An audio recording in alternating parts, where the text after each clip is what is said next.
Dear student, आपका स्वागत है सिविलियन क्लासेस में। तो पिछले क्लास में हम स्लैब वन वे स्लैब का थ्योरी पढ़े थे। तो वन वे स्लैब पे अब हम कुछ न्यूमेरिकल कर लेते हैं। न्यूमेरिकल है, a simply supported slab of corridor of hospital building has clear span 2.5 metre into 6.5 metre is supported on beam 230 mm width. Design the slab if the live load is 5 kilo Newton पर metre square, use M20 and FE 415। सबसे पहले हम given data लिख लेते हैं। तो given data में सबसे जो लंबा वाला स्पैन है L/L एक्स M20, तो FCK20 FY 415। लाइव लोड दिया हुआ है 5 किलो न्यूटन पर metre square, width of support दिया हुआ है 230 mm। तो सबसे पहले हम चेक कर लेते हैं वन वे स्लैब है या टू वे स्लैब है। तो longer span by shorter span greater than 2, that mean slab is one way slab.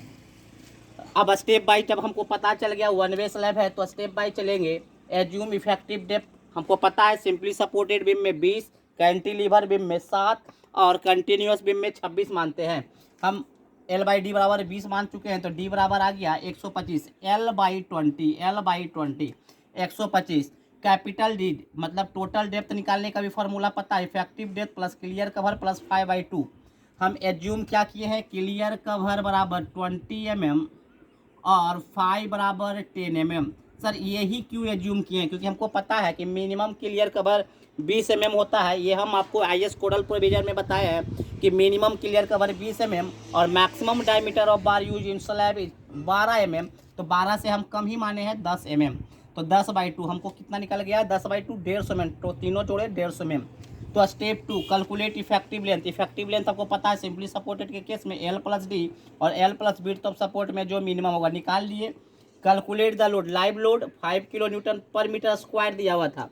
5 kilo Newton पर मीटर स्क्वायर, हम उसको यूनिट विड्थ से मल्टीप्लाई किए। यूनिट विड्थ हमको पता है, विड्थ यहाँ पर 1 मीटर होता है, तो 5 किलो न्यूटन पर metre.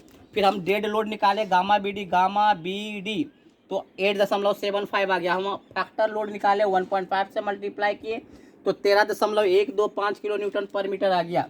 Calculate factor bending moment, हमको पता है सिंपली सपोर्टेड बीम में WL²/8 आता है, तो WL²/8 11.3 किलो न्यूटन मीटर आ गया। Calculate required depth, factor bending moment बराबर MR। यही फार्मूला क्यों लिखे, FE 415 में 0.138।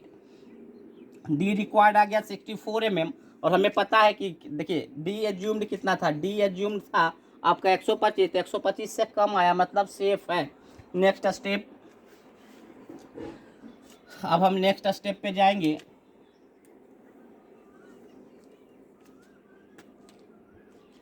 तो step number 6, calculate area of steel. Area of steel कैसे निकालेंगे, एरिया ऑफ स्टील बराबर factor bending moment 0.87 F/AST D F/AST FCK/B। Factor bending 11.3 into 10⁻6 0.87, 415 AST 125 provided वही है, 415 AST FCK कितना है 20 इंटू 1000। यहाँ से आपका AST आ गया 261.75 millimetre square. Step 7,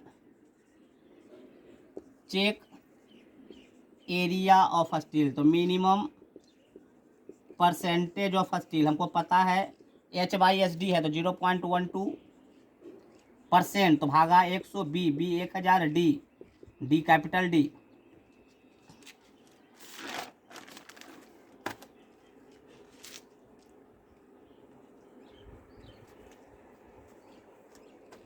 capital D 150, तो ये इसको मल्टीप्लाई करेंगे तो ये आ गया 180 millimetre square.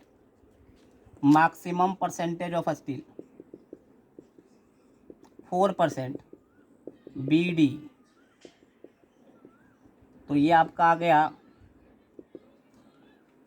6000 millimetre square.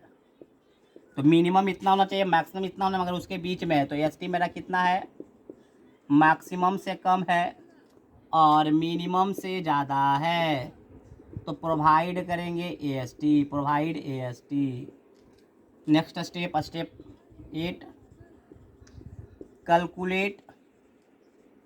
Calculate spacing. Calculate spacing कैसे कैलकुलेट करेंगे? तो स्पेसिंग कैलकुलेट S बराबर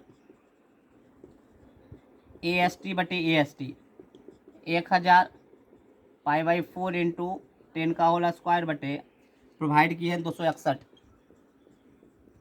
तो ये आपका आ गया 296.37 mm। देखिए ये आपका था डिजाइन, ठीक है ना। तो अब देखिए डिजाइन प्रोसीड्यूर में हम और कुछ लिखे हुए थे, design check for shear, check for ये डेवलपमेंट लेंथ। अगर देखिए एग्जाम में तो आपको वो सब नहीं करना है, लेकिन अगर आपको सीखना है क्योंकि बुक में रहेगा तो कुछ नहीं करना है। आप सीयर एनफोर्समेंट पढ़ चुके हैं, VU निकालिए,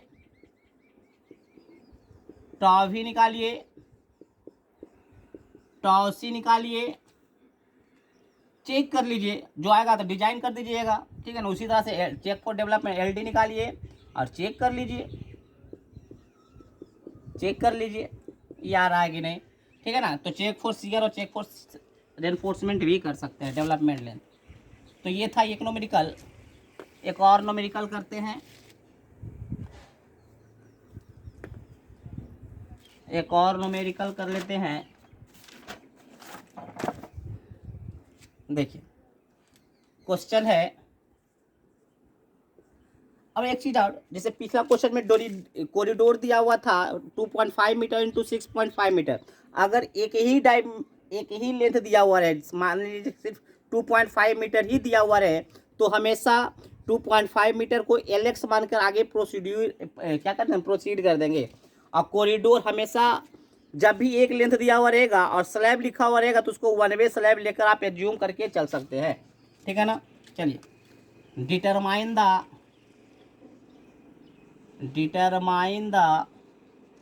ultimate moment of resistance of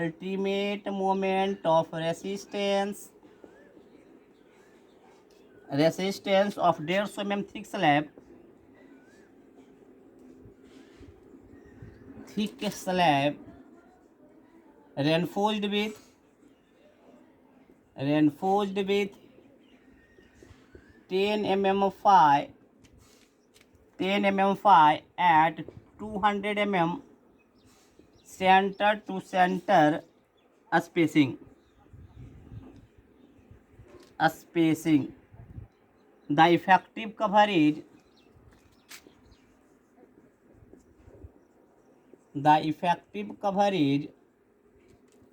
is 25 mm. Use M20 and FE 415। चलिए,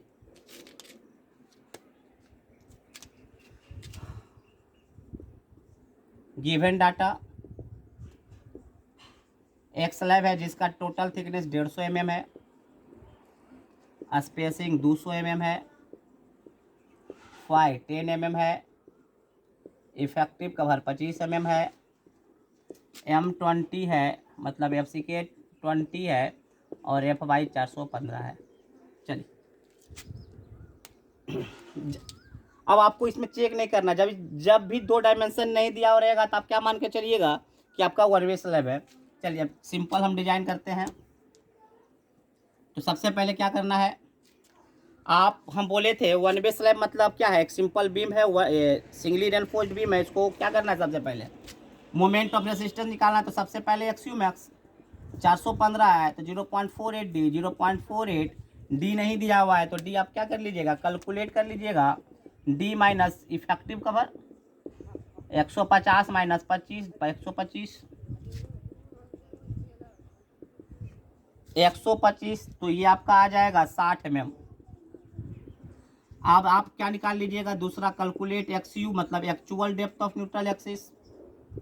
कैसे निकलता है, तो 0.36 FCK B into XU 0.87 FY AST।